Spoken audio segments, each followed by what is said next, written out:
Hi friends, welcome back to my channel. ఈ స్టోరీకి writer SNMR Sridhar గారండి. శ్రీధర్ గారి అన్ని స్టోరీస్ కి కాపీరైట్స్ వర్తిస్తాయి.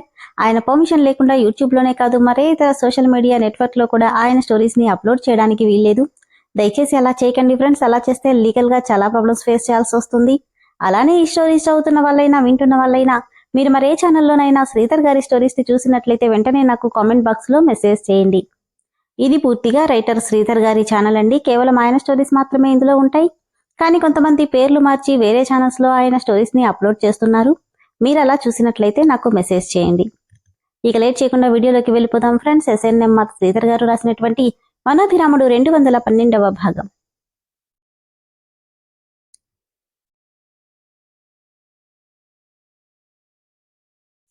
ఒరే అభి అని ప్రమోద్ పిలిస్తే, ఏంటి నానమ్మా అంటూ పలికాడు అభిరామ్. బుగ్గ మీద ఏంట్రా అది? ఈ రాక్షసి చేసిన పనికి కవర్ చేయలేక చస్తున్నాను అనుకుని, ఏం లేదు ఏదో కొట్టుకుంది అన్నాడు అభిరామ్. చూస్తుంటే ఎవరో కొరికినట్టుంది అంటూ చూడబోతే చేయి తోసేస్తూ, అదేం లేదు జస్ట్ కొట్టుకుంది. కానీ అప్పుడే అక్కడికొచ్చిన వైషు, నువ్వొట్టి బుద్ధావతారానివి ప్రమోద్ అని అంది ప్రమోద్ని. నేనా? నువ్వే. ఎందుకు వైషు? లేకపోతే ఏంటి ప్రమోద్? మా అన్నయ్య నీలాగా అనుకున్నావా? మన్మధుడికి మరో రూపం. ఏ అన్నయ్య? నీ బుగ్గ మీద కొట్టుకున్న దాని పేరు మనస్విని అనుకుంటా కదా అని వైశాలి అంటే, ఏ వైషు అలాంటిదేం లేదు. అయ్యో అన్నగారు, మీ మన్మధలీలలు మొన్న కిచెన్లో లైవ్లో చూశానులేండి. అంటే లైవ్లోనా? ఎలా వైషు అన్నాడు ప్రమోద్. ఎలా అంటే ప్రమోద్, అన్నయ్య వదిన్ని గట్టిగా అని చెప్పబోతుంటే, ఏ వైషు అంటూ కొట్టబోయాడు అభిరామ్ వైషుని. అమ్మో అని నవ్వుతూ పరిగెడుతూ, ఓయ్ బుద్ధావతారం, మా అన్నయ్యని చూసి నేర్చుకో, కాబోయే పెళ్ళం దగ్గర ఎలా ఉండాలో అని నవ్వుతూ పరిగెట్టింది వైశాలి. ఏరా ట్యూషన్ గాని చెప్తావా ఏంటి అని ప్రమోద్ అభిరామని అడిగితే, ఎచ్చి నోర్మై అంటూ వెళ్ళిపోయాడు అభి. ఎన్నో ఏళ్ల తర్వాత రాఘవ గదిలో జ్ఞాపకాలని నెమరు వేసుకుంటున్న మీనాక్షికి ఒకప్పటి తన కష్టానికి ఫలితంగా వాళ్ల ఫోటో వెనకాల నిధి గురించి, తాళపత్రాల గురించి తను తయారు చేసిన ఫైల్ కనిపించింది. తను ఈ ఊరు రావడానికి, రాఘవతో తన జీవితం ముడిపడ్డానికి కారణమైన ఆ ఫైల్ని చేత్తో తడిమి, దీనికోసమా నేను ఎన్నేళ్ల నా సంతోషమైన జీవితాన్ని పోగొట్టుకుంది అనుకుంటూ ఆలోచిస్తుంటే, అమ్మా అంటూ అభి రావడంతో, ఏంటి నాన్నా అంటూ వెనక్కి తిరిగింది మీనాక్షి. ఏంటమ్మా చేతిలో అది? విరక్తిగా నవ్వి, మీ నాన్న పరిచయానికి కారణమైన ఆ నిధి తాలూకు ఫైల్ నాన్న. అయిపోయిన దాని గురించి ఆలోచించి ప్రయోజనం లేదు అంటూనే మీనాక్షిని నడిపించుకుంటూ తీసుకెళ్లి హాల్లో కూర్చోబెట్టి కాఫీ అందించాడు అభిరామ్.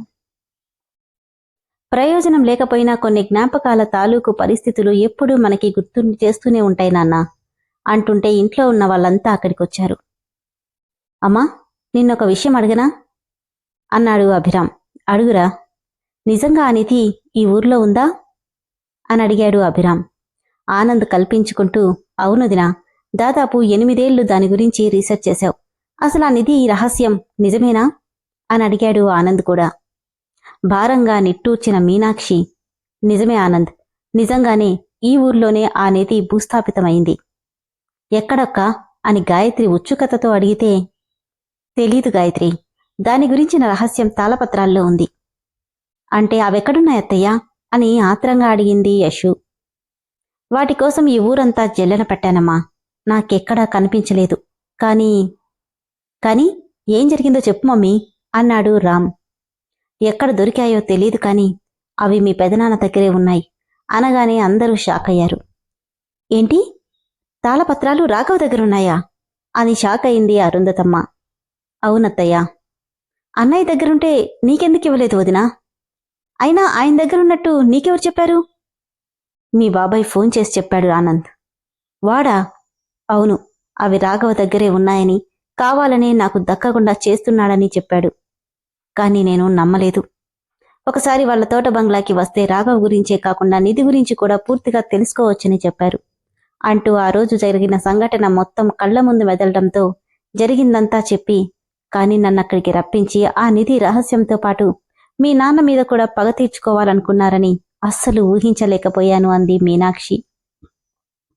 అభి రామ్ ఇద్దరి మనసులో నిధి కోసం రాజేంద్ర కూడా ప్రయత్నిస్తున్నాడా అన్న ఆలోచన మెదిలి ఇద్దరూ ఒకరికొకరు మొహాలు చూసుకున్నారు. కాని వదినా, అన్నయ్య వాటిని నీకెందుకు ఇవ్వకుండా దాచాడు అని అడిగాడు ఆనంద్. ఎందుకు నన్ను మోసం చేశావు రఘు? వీటి కోసం నేనెంత కష్టపడుతున్నానో నీకు తెలుసు కదా. వీటిని నీ దగ్గర పెట్టుకుని కూడా నాకెందుకు ఇవ్వలేదు అని ఏడుస్తూ అడిగితే, అలాంటిదేం లేదు మీనా, దీనివల్ల చాలా ప్రమాదం జరగబోతుంది, అందుకే నీకు చెప్పలేకపోయాను అంటూ ఆ రోజు రాఘవ అన్న మాటలు గుర్తొస్తుంటే, ఆ తాళపత్రాల వల్ల ఎవరికో ప్రమాదమని చెప్పాడు ఆనంద్. అదేంటో తెలుసుకునే లోపే ఆ రాక్షసుల దుర్మార్గమేంటో బయటపడింది అంది మీనాక్షి. అంటే ఆ తాళపత్రాల వల్ల ఎవరికైనా ప్రమాదం ఉందేమో మీనా అని కిషోర్ అనుమానిస్తే, తెలీదన్నయ్యా, దానివల్ల రామ్కి ప్రమాదం, అందుకే నాన్న వాటిని నీకందించకుండా దాచాడు. కాని వాటి మీద అప్పటి నుండే రాజేంద్రగాడి కన్ను పడిందా? మరిప్పుడు దానికోసం ప్రయత్నించకుండా ఉంటాడా అనుకుంటూ తనలో తనే ఆలోచిస్తున్నాడు అభిరామ్. మరోవైపు రామ్ కూడా మనసులో, దాన్ని నేను తీస్తే చనిపోతానని పెదనాన్న వాటిని నీకివ్వలేదు మమ్మీ, కాని ఆ రాజేంద్ర గురించి కూడా డాడీ ముందే ఊహించాడా అనుకుంటూ ఆలోచిస్తున్నాడు.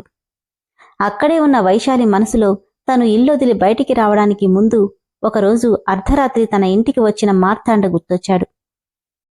ఆ రోజు నాకు కనిపించిన అతడెవరు? అఘోరాలా ఉన్నాడు. పైగా నాన్న కూడా అతని ముందు నుండి తెలిసినట్టే మాట్లాడాడు.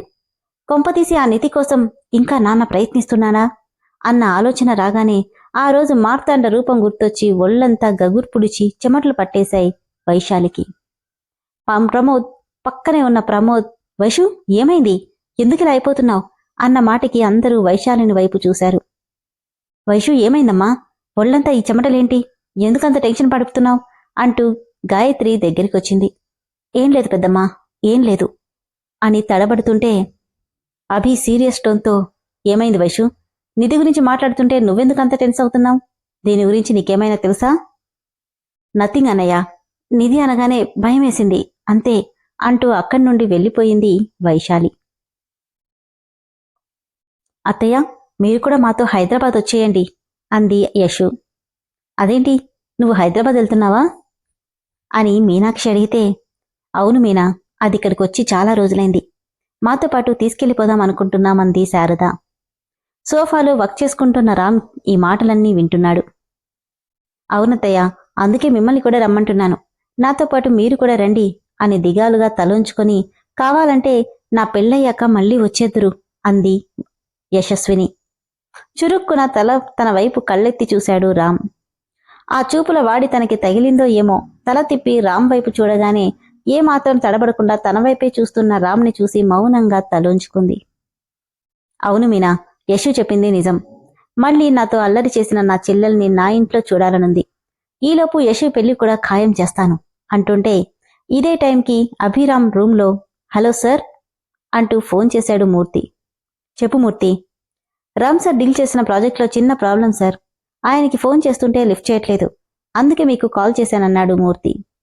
అలాగా, ప్రాబ్లం ఏంటి అంటూనే రామ్ కోసం కిందకొచ్చిన అభిరామ్కి హాల్లో ల్యాప్టాప్ పట్టుకుని చూపు మాత్రం యశు మీద నిలిపిన రామ్ని చూసి నవ్వుకుని, హలో మూర్తి, రామ్కి రావడం కుదరదు, నేను బయలుదేరుతున్నాను అని చెప్పి ఫోన్ పెట్టేసి ఫ్రెష్ అవ్వడానికి వెళ్ళిపోయాడు. 5 నిమిషాలకి అభి టీ అంటూ మను వచ్చేసరికి అప్పటికే హడావిడిగా రెడీ అయి టై కట్టుకుంటున్నాడు అభిరామ్. ఇంత పొద్దున్నే ఎక్కడికి రెడీ అయ్యావు? అర్జెంట్ వర్క్ ఉంది, బెంగళూరు వెళ్తున్నాను. ఉన్నట్టుండి వర్క్ ఏంటి?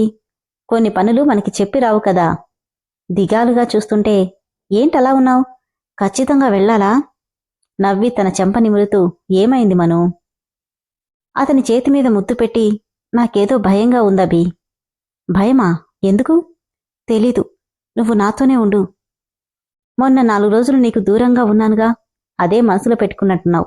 ఈవినింగ్ లోపు వచ్చేస్తాలే, కంగారు పడుకు అన్నాడు అభిరామ్. చీకిసిచ్చి వెళ్ళిపోతుంటే, బావా అన్న పిలుపుకి మళ్లీ వెనక్కి తిరిగాడు. దాంతో ఒక్కంగలో వచ్చి అభిరామ్ని చుట్టేసింది మను.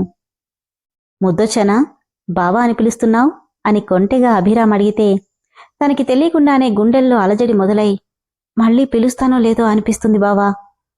ఏమైంది మను? ఏం లేదు, పిలవాలనిపించింది, తొందరగా వచ్చేయి. సరే బాయ్ అని చెప్పి 4 అడుగులు వేసి మళ్లీ వెనక్కి తిరిగాడు. ఎప్పుడూ లేనిది ఈరోజు ఎందుకో తనని వదిలి వెళ్లాలంటే మనసు ఒప్పుకోవట్లేదు. తన ప్రాణాన్ని వదిలి వెళ్తున్నట్టు అనిపిస్తుంది అభిరామ్కి. దాన్ని పెద్దగా పట్టించుకోకుండా బాయ్ చెప్పి అక్కడి నుండి వెళ్లిపోయాడు అభిరామ్. విన్నారు కదా ఫ్రెండ్స్, మొత్తానికి రామ్ అభిరామ్లకి ఎన్నో ఏళ్లుగా రాజేంద్ర కూడా నిధి కోసం గాలిస్తున్నాడన్న విషయం ఇప్పుడే తెలిసింది. ఆ విషయం తెలిసే రాఘవ తాళపత్రాలని అంత జాగ్రత్తగా దాచినట్టు వాళ్ళ జాతకాలని కూడా భద్రపరిచాడని కూడా క్లియర్గా వాళ్ళకి అర్థమైంది. మరి ఇప్పుడు ఏం చేస్తారు? వైశాలి తను చూసిన అఘోర మార్తాండ గురించి వీళ్ళకి చెప్తుందా? అలానే మనుని వదిలి వెళ్లాలంటే ఈ క్షణం ఎందుకో ఇద్దరూ బాధపడుతున్నారు. వీళ్ళకు తెలియదేంటంటే ఇదే రోజున రాజేంద్ర మనుని తన మనుషులతో తోట బంగ్లాకి రప్పించుకోబోతున్నాడు. మరి ఇవి మనుని వాళ్ళ బారి నుండి అభిరామ్ కాపాడుకోగలడా, లేదంటే శాశ్వతంగా మనుని దూరం చేసుకుంటాడా? ఏమో, ఏం జరుగుతుందో తదుపరి ఎపిసోడ్లో తెలుసుకుందాం. అలానే ఫ్రెండ్స్, స్టోరీ అయితే చాలా ఇంట్రెస్టింగ్గా ఉంది కదా. స్టోరీ నచ్చిన వాళ్ళు దయచేసి వెంటనే మెంబర్షిప్లో జాయిన్ అవ్వండి. Thank you.